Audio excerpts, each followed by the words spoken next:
Praise the lord. దేవునికి మహిమ కలుగును గాక. ప్రతిరోజు క్రమం తప్పక వాగ్దానాన్ని వీక్షిస్తున్న ప్రతి ఒక్కరికి యేసయ్య నామములో ప్రత్యేక వందనములు. సబ్స్క్రైబ్ చేసుకుని అనేక మందికి షేర్ చేసి దేవుని మాటల ద్వారా బలపరచండి.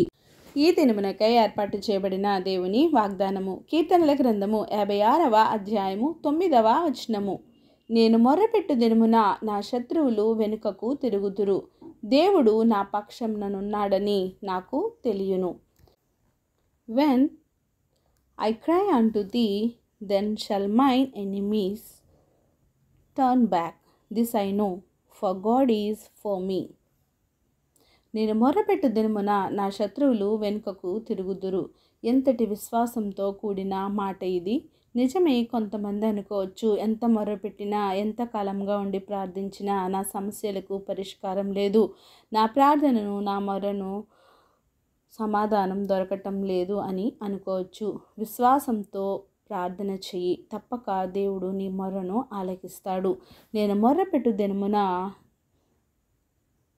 నా శత్రువులు వెనుకకు తిరిగి పారిపోతారు అనే నమ్మకంతో నీవు ప్రార్థించాలి.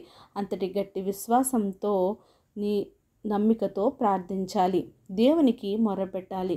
నీ ప్రార్థనలో శక్తి ఉంటే నిన్ను బాధిస్తున్నవారు వెనుకకు మళ్ళీపోతారు, నిన్ను తరుముతున్నవారు ఆగిపోతారు, నిన్ను కొడుతున్నవారు, నిన్ను తిడుతున్నవారు, నిన్ను చంపాలని చూస్తున్నవారు, నిన్ను ద్వేషించువారు, నీ మీద పగపట్టి కలహపడుతున్నవారు వెనుకకు తిప్పాలి అంటే నీ ప్రార్థన ఒక్కటే ఆయుధం, వాటికి సమాధానం. నీ మొర్ర ఒక్కటే వాటిని వెనుకకు మళ్ళించేది. నీవు ఎవరిని ఏమీ చేయలేకపోవచ్చు, నీకు ఆ స్థితి లేకపోవచ్చు, కానీ నీ ప్రార్థన వాటికి సమాధానాన్ని తెస్తుంది.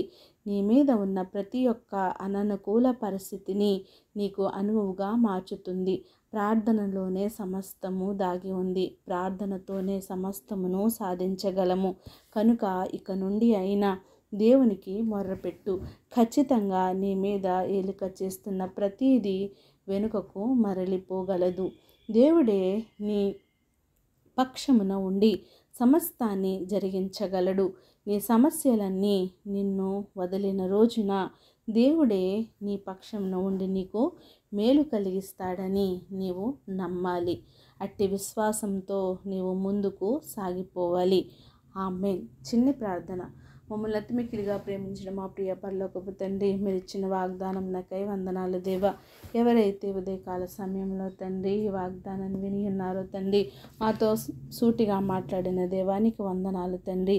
ఎవరైతే నాయన విశ్వాసముతో ప్రార్థిస్తారో వారి సమస్యల నుంచి నాయన వారిని మళ్ళిస్తానని, నాయన వారి పక్షముగా ఉంటానని సెలవిచ్చిన దేవానికి వందనాలు. ప్రార్థనాస్తుకొని ప్రతి ఒక్క బిడ్డని సమయంలో జ్ఞాపకం చేసుకొని సమస్త ఘనత మహిమ ప్రభావం మీరు ఆరోపించుకుంటారని యేసుక్రీస్తు పరిశుద్ధ నామమున ప్రార్థించి అడిగి వేడుకొంచున్నాను మా తండ్రి. Amen. God bless you all.